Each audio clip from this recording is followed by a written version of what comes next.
Hello everyone, good morning. সবাই কেমন আছো? আমার নতুন আরেকটা মিনি ব্লগে তোমাদের সবাইকে জানাই অনেক ওয়েলকাম।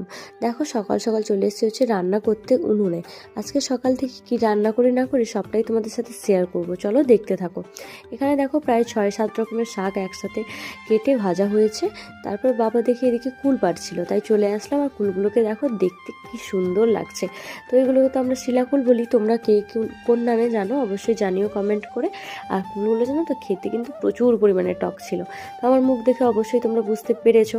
তারপরে যাই হোক, পান্তা ভাত খেলাম আজকে অনেক দিন পরে, শাক ভাজা দিয়ে পেঁয়াজ দিয়ে। তো অনেক দিন পরেই খেলাম, খেতে কিন্তু বেশ ভালোই লাগছিল।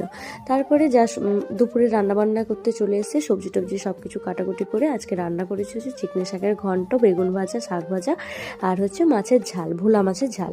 তো যাই হোক, রান্নাবান্না করে বিকেলের দিকে দেখো রেডি হয়ে নিয়েছি, যাবো হচ্ছে একটু বাজার। চলো, মিনি ব্লগটা এই পর্যন্ত। ভালো লাগলে লাইক, কমেন্ট, সাবস্ক্রাইব করে দিও। সবাইকে টাটা।